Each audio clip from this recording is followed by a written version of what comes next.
This is a moment when we can invest in evidence-based SEL, and that's what we're here to talk about and learn about today.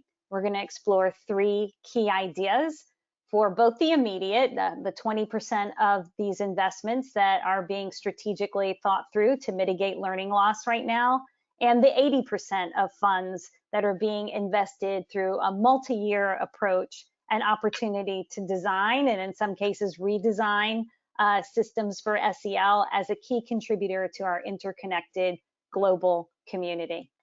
For states listening in, CASEL's Collaborating States Initiative supports over 40 of you nationally and offers a theory of action for planning for systemic SEL through evidence-based. And we're going to share those links and resources with you if you and other policymakers would care to learn more. And today we're going to hear the perspectives from leaders from the state of Delaware and also from Dallas Independent School District. Now, Delaware is a leading state in CASEL's Collaborating States Initiative, and the work there is absolutely nothing less than extraordinary. We're very fortunate today to hear directly from leaders from this state and their approaches to systemic SEL and their investment of the American Rescue Plan, or ARP. And we're also going to hear from the Deputy Superintendent of Dallas Independent School District, where strong connections in both in-school and out-of-school time are serving as a backbone for the path forward. I'm going to briefly introduce our panelists, although I could go on the accolades and achievements that they've amassed over the years, but I'm going to be brief so you can hear from them, not just about them. Secretary Susan Bunting is a longtime Delaware educator and is currently Delaware Secretary of Education. Dr. Terry Lawler leads SEL policy in the state and has spent her career translating research into practice. Most recently, she's leading a community of practice centered on SEL and integrated workforce development systems. And last but not least, from Delaware is Dr. Orrin White, who is the Director of College and Career Success in the United Way of Delaware and has led the evolution of the organization's youth development work informed by evidence-based SEL practices. From the great state of Texas, we have Susana Cordova, who serves as Dallas Independent School District's Deputy Superintendent. Dallas ISD is a member of our Collaborating Districts Initiative, and she has also served as a superintendent for Denver Public Schools. CASEL has collaborated with both of these districts in support of SEL. We're going to dive into our first of 3 topics. The first topic is leveraging foundational SEL. And my first question is going to be directed at Secretary Bunting and Dr. Lawler. What initial steps did you take to build foundational SEL leading up to this moment? And how have those structures positioned you to maximize these stimulus dollars? Dana, when I came to the department, it was about the beginning of the ESSER plans. In fact, I inherited the swirl that you see in front of you right now, but this really depicts what we had based our ESSER plan on. And you can see the opportunity there to do things that unite the efforts of the department, but particularly the environment that's conducive to learning. And from the beginning, we have recognized the mixture, the collaboration, the mixing of the academic standards and our effort to make sure that every learner is ready for success in college, career, and life, and realizing that part of that is the social and emotional piece as well. So our entire department keeps swirling around this combined effort. And one of the things that we did at an early all-staff meeting was to begin our discussion about trauma and the way it impacts our students. And from that first introduction, we have become a trauma-oriented state. Even our governor is on board with promoting social and emotional learning and taking a look at the impact of trauma. We have set our goals to be just not trauma aware as a state, but we also are moving to being trauma sensitive, and we hope to eventually be trauma responsive. And we're continuing as a state in general to be involved in that. We even have legislators supporting us now with opportunity funding that will enable us to put extra mental health types of people, more psychologists, more counselors, more social workers in our schools. So we have really been accenting how to deal with students ACEs experiences and what we can do as educators to make sure that that is not an impairment to their learning. And so together, I think this is a general mood. And we had the blessing to acquire the services and establish one of our precious, and we have a very limited number of staff members at the department, but we chose to dedicate one of those full-time positions to our work with trauma and social emotional learning. And Terry happened to join us, so we're eternally grateful. And I'll let Terry take it from there. Sure, thank you. I would agree that the strategic intents and investments around Delaware's SEL work really began several years ago with the support and advocacy of many of our educators and community members in grassroots efforts. In October 2018, our governor signed Executive Order 24. Soon after, really within the month, Dr. Bunting, Secretary Bunting, and the cabinet of the Department of Ed created a position committed to this work. And within the next month, we became one of CASEL's collaborating states. So our work has moved very progressively. In my opinion, this really married our wellness promotion and prevention work in a seamless continuum with potential with potential to support crisis. Our SEL efforts have been conceptualized around the theme of social competence, providing a foundation for well-being and behavioral health. And so our social and emotional learning is strategically placed as a universal strategy to build resilience, cultivate protective factors like strong relationships with peers and adults, and reduce stigma around mental health help seeking. So with that in mind, we have continued to partner with our educators and community champions to create SEL competency guidance, crosswalk the SEL competencies with our academic content standards, and curate resources for school, home, and community to really amplify SEL linkages to school, college, and career success. And we've been doing that for the last few years so that we can build strong collaborations within our state Department of Ed so that we could inventory all of the work within a whole child framework. That has positioned us to support our MTSS, multi-tiered systems of support continuum, our positive behavior support initiatives, and really provide a backbone infrastructure for the work that takes place in our LEAs and our schools. Thank you, Dr. Lawler. So I'm hearing a lot of rich commentary there in leveraging prior resources, federal resources notwithstanding, but then also some state resources to lay a strong foundation. And while no one would want this moment that has come upon us to occur, all of that prior work has really laid a strong foundation so that you're able to be responsive in this moment in support of educators in the field and direct support for students, for and with communities, which are all key recommendations in CASEL's ARP brief.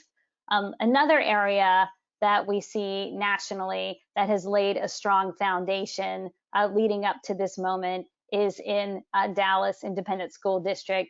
Ms. Cordova, talk to me for just a moment about some initial steps that your school district has taken, and how are you able to leverage those steps now to be responsive, particularly as we're looking to mitigate learning loss in this time?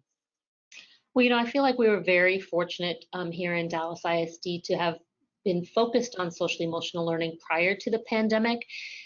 We knew that it was going to be a benefit to our students in our previous world because it creates such a welcoming and nurturing environment that actually allows students to focus on learning. That became essential during the pandemic. And what we have seen, Dallas unfortunately has one of the highest rates of childhood poverty in the United States.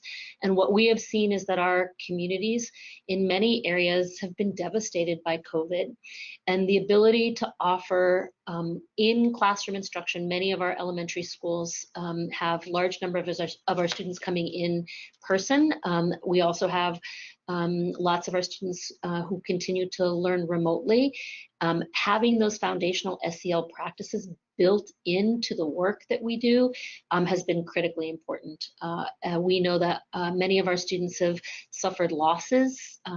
Their families have lost employment. Many people have lost family members. And being able to create the kind of welcoming environment, the rituals and routines that focus on social emotional learning in some places really has been the only thing that has kept kids engaged in their academic learning. And as we look forward, we know that when we are at a point when all of our students are back in our classroom seats, it's going to be equally important to continue that focus, that our students aren't going to be able to focus on the essentials of reading and writing and math and science if we're not also taking care of their social emotional needs. We've also seen it's been critically important for our staff members, for our teachers and our school leaders. And one of the things I'm incredibly impressed with here in Dallas is just how focused we are on building those relationships so that those relationships in turn can create the kind of productive environments for learning to really occur. I love that. I'm hearing from both state policy and district policy perspectives being responsive to equity focused systemic SEL. And I'm hearing particularly being responsive to students at the center, attending to adult SEL competence and skills. And then also I'm hearing being responsive to the changing needs of communities, which really is the second of the three topics that we want to center on. And in a second, we're going to hear from the leader of a statewide community-based organization.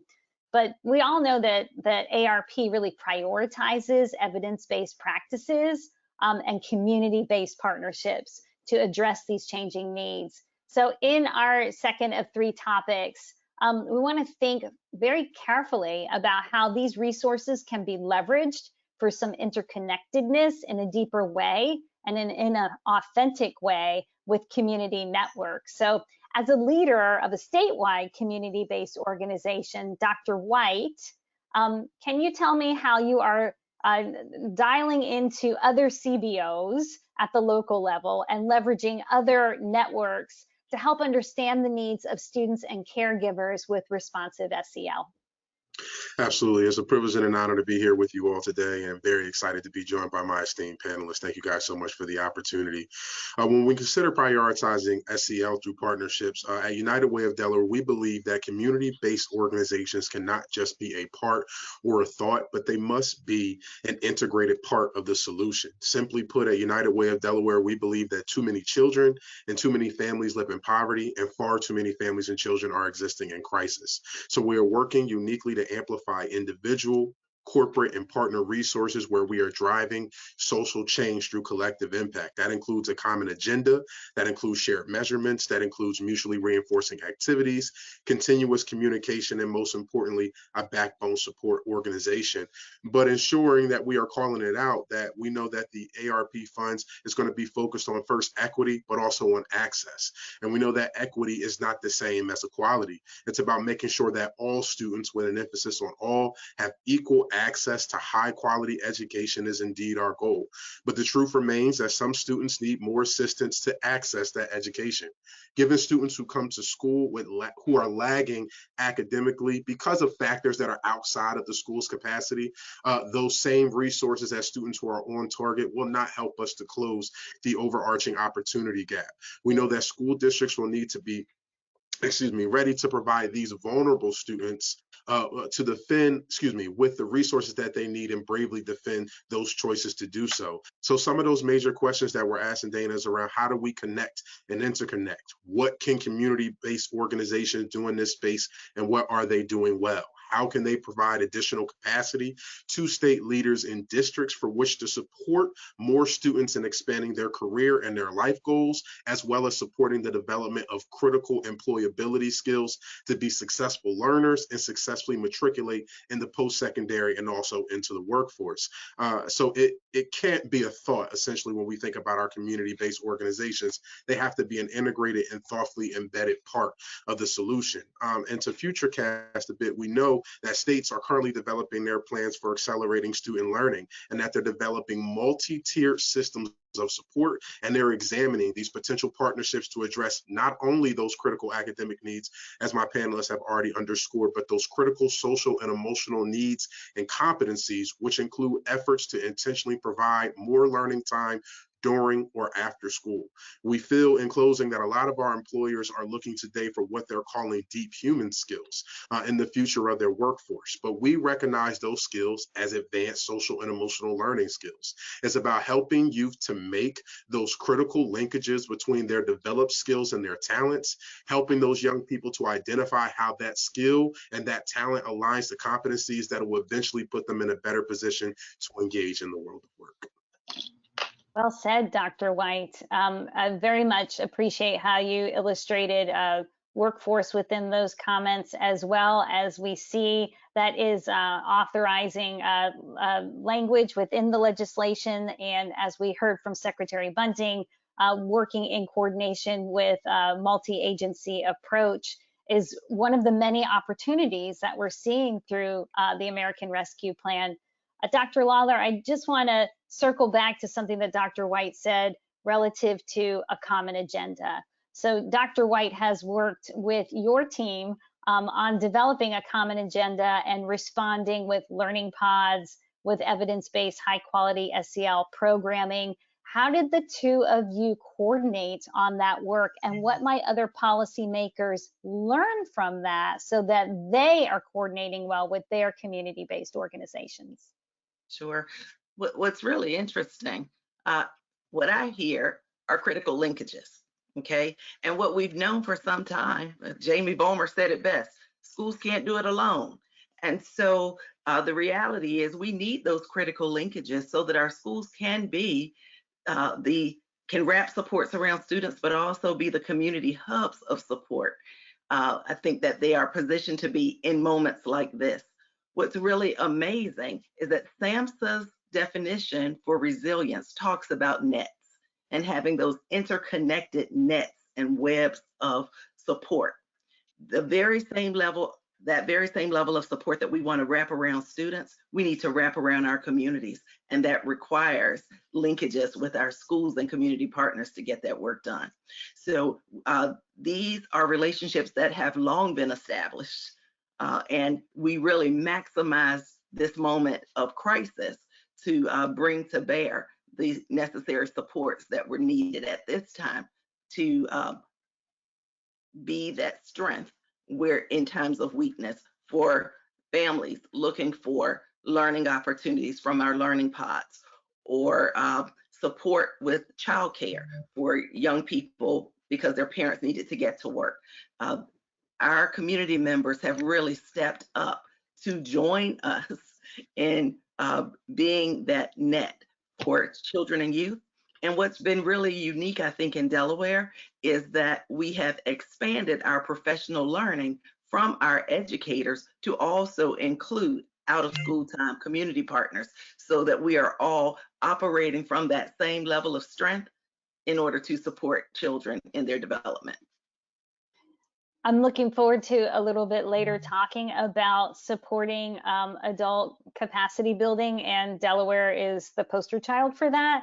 I do want to bring in Ms. Cordova very quickly because you also mentioned linkages with schools and community partners, and that makes me think of Dallas ISD very strongly. Ms. Cordova, how have you adapted existing community-based organizational partnerships to respond to students and caregivers specifically recently, and how are you anticipating further adaptations over the summer and into next school year?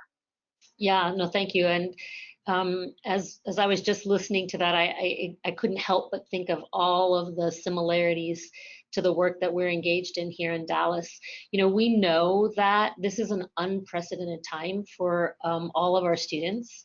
The level of disruption that has happened is something that we've never experienced in our lifetimes. And we know that the kind of response that it's going to require to help accelerate learning for our students is equally unprecedented. we have been working very closely with our community partners. It's been a lot harder as we have experienced many of the restrictions due to the pandemic, but we're very hopeful as we look to the future, as we think about the opportunities to work with our community partners. We have continued many of those partnerships, albeit virtually, but we're looking forward to the future. We have big plans both around summer learning and around extended school day learning in collaboration with our partners. This summer, we've created a revised version of summer learning. And so you can sort of like erase the kind of summer school vision of the past where, kids were, sent to summer school or else. And really what we're trying to do is create a summer learning experience that is infused with the kind of enrichment that parents of privilege create and seek for their own children here in our public school setting. We're doing that with our partners, and we're ensuring that SEL is infused throughout it with thematic units that will happen during the summer. And then during the school year, in 61 of our highest priority schools, we're adding 3 additional hours to the school day for those same kind of enrichment and thematic unit through partnerships with our community providers. The lift is far larger than we could do by ourselves. It will indeed take the village to support our children. And we know that part of what these ARP funds will allow us to do is not only address many of the critical acceleration needs of our students, but create really important opportunities for community-based organizations to receive the funds to partner with us, to hire people who look like our students, who come from the communities that they live in, and who can provide the kind of culturally responsive learning opportunities and enrichment opportunities that are going to be so important for our students. Thank you for that. Very much applaud the culturally responsive approaches in Dallas. Very much applaud the acting in the moment. You've been proactive up until now, but as we know, the time is now for opportunity and action, and Dallas is certainly responding in very thoughtful, meaningful ways. And I'm also encouraged to think about the future, right? So right now we're almost in a triage capacity, but thinking longer term into the next coming years, it's going to continue to be fascinating how ARP is leveraged to sustain some of that systemic work that's being built up, some of those practices that you've described. When I think about a state who has worked very hard to break down silos, I do think of the state of Delaware. I want to pull Secretary Bunting back into the conversation and ask if you can give some advice or describe the role that a state education agency can play right now to break down those silos with integrity, as we're thinking about what an education agency can do with other state agencies looking into the coming years. I'm always looking for the silver lining in experiences, and I think there have been pandemic positives, and one of them has been the collective need to serve our children. So by need, but also by heart, I've seen the breaking down of those barriers from our connection with feeding children to thinking about how we communicate with our Division of Health and Social Services to provide extra social and emotional supports as well. But we're lucky in Delaware. We're so small that we have great relationships. And these are previously existing relationships, which have been strengthened by this common need that we've been through recently. We have worked very closely with other agencies to make sure we're inoculated, that we're doing together, we're providing clinics in our schools. So we've done the physical part of it, but we've also been very concerned about the social and emotional parts of it. So within our agency, you saw with our swirl, we've had a lot of conversations, and since we've also had a lot of training, we've directed conversation to how we can all work together to make sure that we are servicing all the needs of our students. And we've also taken a look at how we are all contributing to each one of those portions of our swirl that we showed earlier. In doing that, we've had good conversation about what can we do more for our students' benefit. And we have together looked at our ESSER 2 funds that came under the CRRSA, not our ARP ones quite yet, but we actually set aside a significant chunk of our money to work on a mental health plan.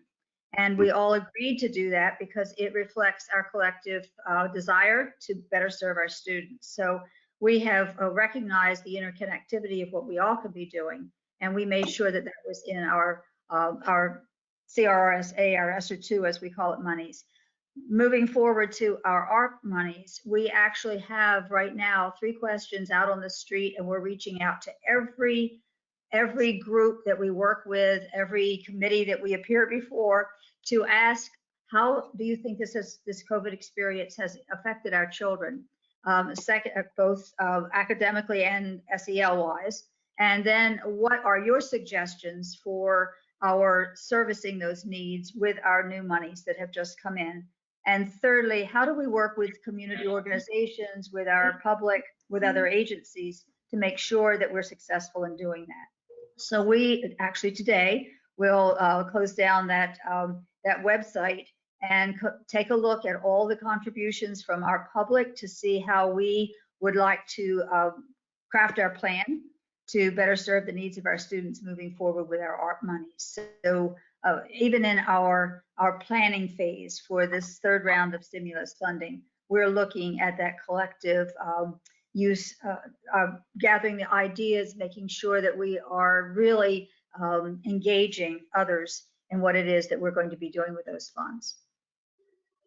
Thank you. I can't think of a better way to respond to communities than to ask communities. So very much appreciate that opportunity for two-way communication and learning from those voices to form the ARP plan, and working with other adults at the state level to thoughtfully set forth policy that is responsive to that, which kind of carries us into our 3rd category, which is building up support from adult SEL competence and supportive equity-focused SEL.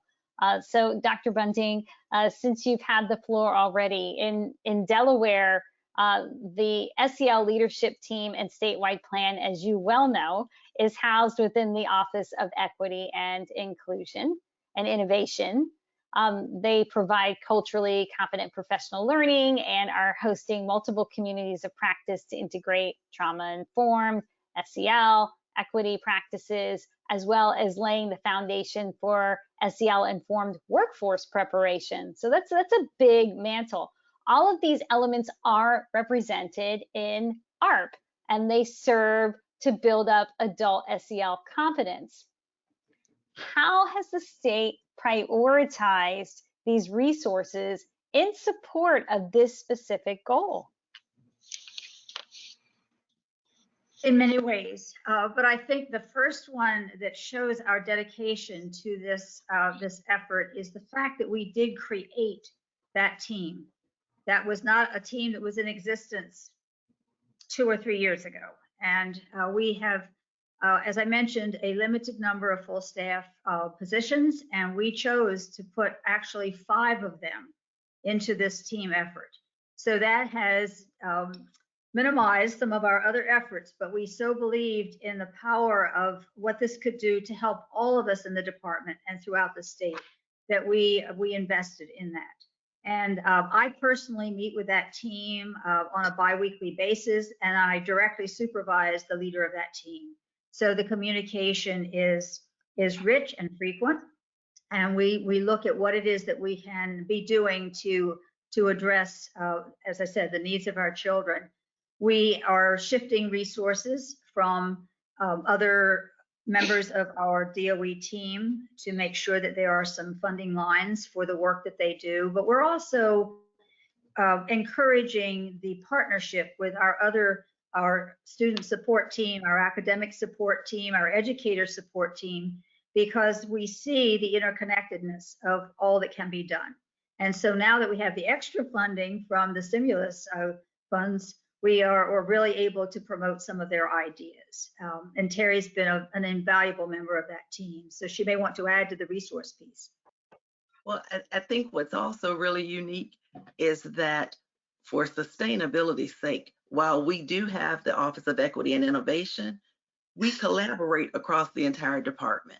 And so with the support of the other work groups, over the last few months, we've inventoried all of our whole child initiatives, created our backbone plan for all non-academic, reducing all of the non-academic barriers to learning within an acceleration plan for social and emotional and behavioral well-being. With that plan, we're really able to not focus as much on chasing the dollars or going after the funding, but really make sure that we've got a plan that cultivates a culture of care in all of our schools.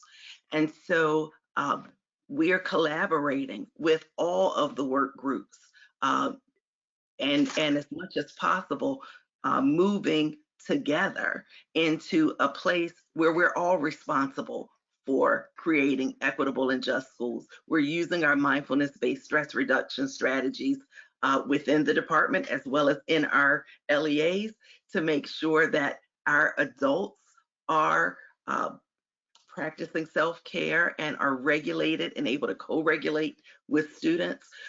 We often say that we can't jump over the adults to get to the students. And so we really are building up adult capacities so that we can support the development of children and youth. Dr. Lawler, one of the things that I've seen you specifically do is leverage virtual platforms and resources to reach folks that maybe are in smaller districts, mid to small size districts. Tell me how that came about. How were you able to develop that content and then leverage it so that practitioners, adults are really building up their skills? We have learned to be very nimble. So in this work, much like what Dallas has done, we shifted a lot of our professional learning and coaching opportunities to virtual as quickly as other organizations around the country. All of the content that we had been originally mapped across our developmental framework for trauma-informed practices, but we had used all of our coaching, our book studies, PD presentations to make sure that all of that content is now available online so that our leaders, even during this time, could continue to build themselves up, build up their own wherewithal so they could support students. We wanted to make sure that every interaction is a possibility or an opportunity for an intervention. And so making sure that our adults were, one, regulated and well themselves, but even more so had the skills, deep learning opportunities so that they can engage effectively with students and really apply what we know about the brain science of stress and adversity so that we could restore and have the confidence of young people so that they could be productive in school. I want to get the school district's perspective in just a second, but since we're focused on Delaware, I'm going to turn to Dr. White again briefly because I'm curious about how and why, as an intermediary, United Way of Delaware chose to get into this space. You're not a direct recipient of our funding, obviously, but you have an intermediary's role to extend your network and reinforce some of the practices that Dr. Lawler described to build up adult competence. Tell me a little bit more about that and what advice you might have to other statewide CBOs. Oh, absolutely. I think at United Way of Delaware, we understand the importance of working to address barriers for youth who are preparing to enter the workforce during, as Susanna has underscored, really uncertain times in history, really supporting their learning and their skill development. and fulfilling their full individual potential. We also believe in the power of partnerships, and that's been underscored a little bit about the Learning Pod work, which I'll talk about briefly. But we believe that partnerships are a major focal point of this effort, and that the members of sometimes these broad cross-sectional representations of education, community-based organizations, business and industry leaders, it's an opportunity for this work and the very nature of social and emotional learning to be built on the premise of strong partnerships. I really can't underscore that enough. And I think all of the partners that are on the call have really underscored what's going on. We understand that COVID has changed everything. And for many Delawareans who were living week to week before the pandemic hit, the impact on their health, the impact on their finances, and more importantly, the impact on the education of their children has been nothing short of catastrophic in some instances. Well, with that being said, we understand that there was a critical approach that was necessary to ensure that our young people stay connected to their education to and through the pandemic. So in the middle of that pandemic, in partnership with 21 community-based organizations, the Longwood Foundation, the City of Wilmington, numerous corporate and individual donors, and also of note, Delaware school districts from Brandywine in the north to Seaford in the south, everyone acted with urgency to quickly raise $1 million to establish or maintain 26 COVID learning pods in some of Delaware's most underserved communities. These were professionally staffed, safety compliant learning pods that now help keep more than 700 Delaware students from falling further into the academic achievement gap. And when you think about that, we know that it's more than academics, but it's the importance of those wraparound support services. So it's the computer and the internet access, it's the academic coaching, the homework and the study assistance, the nutritional meals, but most of all, it's a safe, supervised place for which children had the opportunity to remain engaged in their education. And if you just give me a second to talk a little bit about the data, because it's absolutely been encouraging. Across the 700 plus students that are engaged in the Learning Pod Collaborative, we've seen 86% daily attendance across the collaborative, 83% assignment completion judged by leveraging their Schoology or a commiserate system or tool. But most importantly, across our collaborative, 94% of our young people were engaged in social and emotional learning activities, engagement, and empowerment. So from that perspective, we're excited. And the academic performance has been just as strong too. We're seeing almost 51 students in grades 6 through 12 who made honor roll, and over 109 students in grade K through 12 have made significant academic improvement as a result of being involved in the learning pods. Lastly, Susanna, you made a really incredible point about the necessity for young people to see themselves in their classroom, in their staff. We're proud to say that we kept great ratios. The average teacher was to 7 student ratios across the collaborative.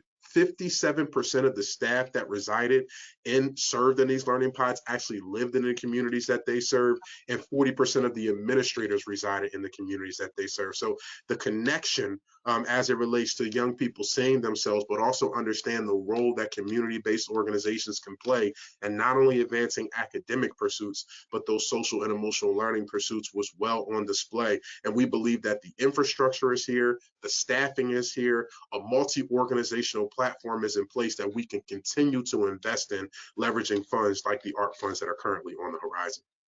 See, that's why United Way is involved. Yes, yes, and they didn't just get involved. Yeah. So when I think about our LEAs having their own trauma training cadre, one of the first early adopters of our community train the trainer was United Way.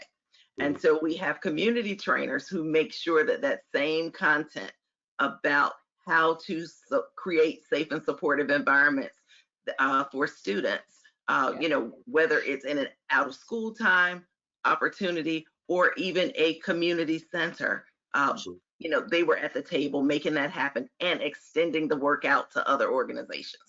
Mm-hmm.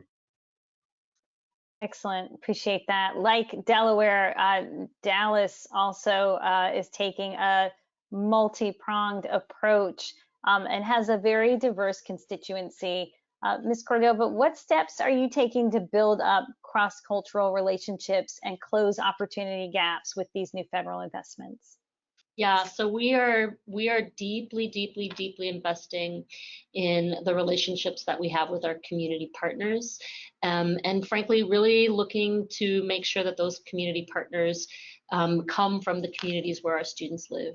It's far more likely that community-based organizations that are right there in the neighborhood with our schools are going to look like the kids who attend our schools. And so we have put out an RFP for partners to help us both with our summertime and our after school time learning opportunities. And the goal really is to make sure that we blur the line between what happens during the day and after school, and that learning doesn't stop when the end of the school day bell rings, and that the kind of experiences that really motivate kids to want to be in school, to want to be learning, to enjoy what they're doing, that infuse both the academics and the enrichment activities reflect those values that are so important in SEL. And so that's a lot of the work that we're doing there, is really making sure that we have partnerships in the community where our schools reside.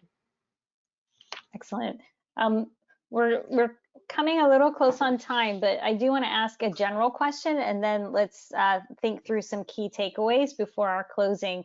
My general question is, I'm observing in this conversation that both state policy leaders and district policy leaders who have laid a strong foundation are in a great position to leverage ARP funding, right? And we're hearing your examples of that, being responsive with students through culturally competent practices that support systemic SEL, building up adult competence, really playing upon the foundation that's been set to do that, and thinking ahead into strengthening systems, some cases designing new systems or redesigning systems in response to what community networks are telling us they need and what their changing needs are. All excellent work. What advice might you have for a state policy team or a district policy team who perhaps hasn't felt like they're in a starting position with this work? What is the first 1 or 2 steps that you would recommend that they take now with these resources? I'm a great believer in the power of leadership. And I think my advice would be to any leader at any level, you have to get involved. And your demonstration of your support of what needs to happen for our students by attending trainings, by making this a part of all your staff meetings, by supporting the book talks, by getting out there and sharing in your presentations the need for this collective work to help our students is absolutely critical.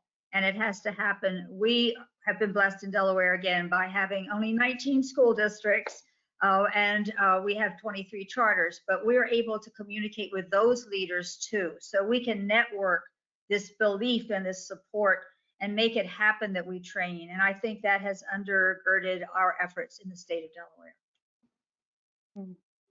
Well said. Thank you. And Dr. White, you talked about the interconnectedness between the positive results of SEL, high quality evidence-based SEL programming and academic outcomes. And I'm impressed by the statistics that you cited, but also impressed by this notion of continuous improvement and using data to help continuously improve direct service for students, and really think thoughtfully about how to integrate the action of other partners across systems. What 1 or 2 steps would you advise that a community-based organization or other policy leader might take to help build up some continuous improvement efforts? Yeah, thank you so much for the opportunity to weigh in. And I think I dovetail perfectly with the great comments from Dr. Bunting. As we really have a focus on diversity and equity, we believe it is imperative for those leaders to build both their cultural and their linguistic competencies. And that can only be achieved through engagement in workshops, through professional development, such as the myriad of resources that we consistently receive and send out from Dr. Terry Lawler in her office. But really, it's around understanding and being prepared to engage with the youth that you are in the position to serve. And I don't think it can be understated that the return on investment of time and resources in these efforts in developing these critical partnerships not only increases the speed and the potential of those youth to become fully productive citizens and future employees, but it also increases the speed and potential for which we can build more sustainable policy and legislation to support this work, not only now, but also in the future. Well said. Ms. Cordova, we heard Secretary Bunting talk about incorporating SEL as part of the collective, and understanding that you have produced amazing academic outcomes in communities with varying constituencies. I'm curious about what advice you might have for another district that doesn't feel like they're in as great of a starting position, how they might leverage ARP dollars for SEL integration within academics at this time. Sure. I think the most important thing that I would say to a district that's early in the work around creating system-wide SEL practices is give yourself permission to believe the research. I think that people really think that SEL is sort of like soft and fluffy and not about outcomes. And the research is really, really, really clear. Like, our brains are wired to respond to SEL. We are better risk takers. We are more likely to engage deeply. We are more likely to produce more when we're in an environment where people know us, where we have relationships, and where we have the support to believe in our own efficacy. And I think the first thing that I would suggest to any district is, if you care about outcomes, you need to care about SEL. It is the pathway to get the outcomes that we all desire. That's an excellent call to action, which shifts us into the last segment of our conversation today. We have this rare opportunity to support systemic SEL with these new federal dollars and resources. We're thinking very deeply about recommendations that we might make for another state or another district or another community-based leader in this moment. Looking ahead, 2 years from now, what is your prediction for healing and hope? What do you anticipate to see 2 years from now? I'm going to go through a lightning round response, and I'm going to this time start with our school district policymaker. Thank you, Ms. Cordova. 2 years from now, what do you anticipate seeing as a result of the impact of these federal investments? Sure. I think in 2 years, we should expect to see lots more kids deeply engaged during the school day, after school, and in the summer with learning that has helped accelerate where they are. That we have school districts, schools, and classrooms that recognize and understand the value of the relationship building and the power of SEL to help us achieve our acceleration goals. Well said. Thank you for that. Dr. White, tell me, 2 years from now, future cast, where you see SEL going with United Way of Delaware's efforts and the efforts of your network partners. Absolutely. And I think I dovetail right with Susanna as it relates to the critical role that community-based organizations can play in the development of these skills. I've always been of the belief that it's not really where these skills are being built. It's the understanding of that these skills can be built not only in the in-skill setting, but also in the after school and the out of school setting as well. So to get more direct to your question, I hope that we're expanding the sites for summer and after school learning in school community partnerships in or near schools of high need areas, that we're also working to increase the number of students that are served, especially in existing high quality programs, that we are also taking a look at potentially restarting programs that may have been closed due to COVID-19, that we're strong administrators of social and emotional learning skills and competencies, and finally that we're implementing strategies for reconnecting and re-engaging the students who need the programs and the access to these skills and competencies the most. Excellent. Thank you for that.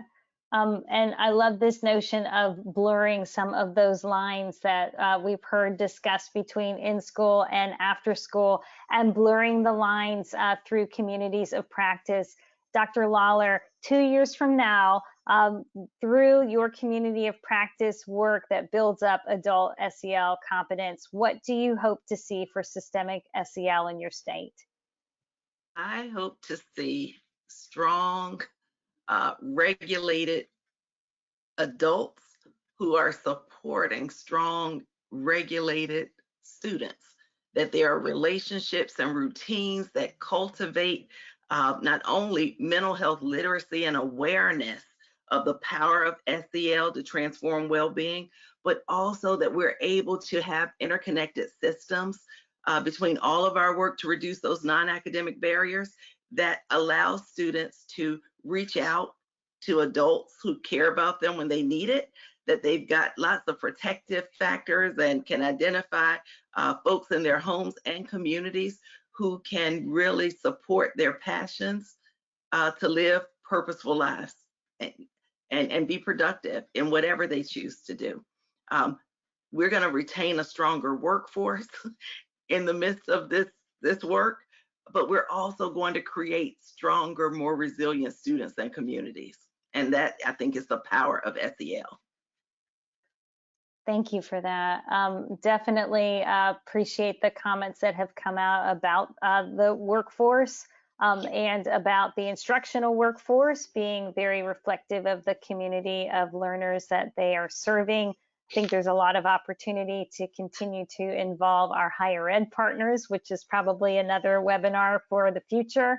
And I want to acknowledge and recognize that Dr. White and Dr. Lawler, you both have been working with higher ed partners within your state, so very much appreciate that and invite other policymakers to consider that and leverage these resources to accomplish some of that partnership work as well. So last but certainly not least, Secretary Bunting, as you look into the future from the policy executive leadership role that you play in your state, what do you hope to see through the investment of ARP dollars 2 years from now in support of SEL? We experienced a unique, a traumatic experience when we talk about ACEs last year, and we've had a year to adjust to that and become more resilient. What I see in 2 years is that you will have seen educators rethink education. There are so many things that we've had to creatively adjust to, and I see our really focusing on what should education look like for the future. And it's amazing to me in the last few years, the long overdue balance in classrooms and in school systems with the mental and social and emotional piece being almost on an equal footing with the academic piece. You cannot separate them if you really think about it. And we talked about research and statistics. I think we will value that. It will be a positive that has come from our COVID experience. And I think you're going to see a very different balance of investment and personnel picture than you have seen in the past. And that will come about slowly but surely. The funding that we have right now is going to promote that and make it not as slow a change, but you'll see a remake of our educational system. Remake of our educational system. Appreciate that for the future. One that's responsive to the diverse needs of children and also responsive to our global citizenry. Very much appreciate these comments today. I just want to reflect on a few key takeaways. What I've heard today is it's definitely important to leverage some of the foundational work that's been set in place. We didn't anticipate this moment, but here we are. And in responding right now, we are still thinking toward the future. So 1 year from now, 2 years from now, up to 4 years from now. And the future of SEL policy and practice really is a symbiotic way to help us get there in partnership with our community-based organizations, in direct service of students and communities, and in support of building up our adult SEL competence and service response. In laying the foundation, we have a unique opportunity to shape policies that are equity focused and based on evidence-based guidance that we're sharing to the field, with the field, and for the field. And last but not least, I heard loud and clear from both educational organizations that breaking down silos and thinking about SEL across academics to include workforce learning, to include continuous improvement and evaluation are really key concepts that are going to take us from this moment of mitigation to hope and opportunity in the future. So with that, I want to share my absolute appreciation for each of our panelists that have joined us today. Secretary Bunting, it's an honor to talk with you. Dr. Lawler, it's an honor to work with you. Dr. White, it's an honor to learn from you. And Ms. Cordova, it's an honor to observe the fantastic work that is happening within Dallas ISD. So I very much want to appreciate our panelists for their time today and everyone who is thinking very carefully about how to use ARP and other stimulus funding to think strategically about laying the foundation for systemic SEL, one that's grounded in an evidence base with an equity focus that's responsive to our communities and their changing needs right now. Thank you so much, everyone.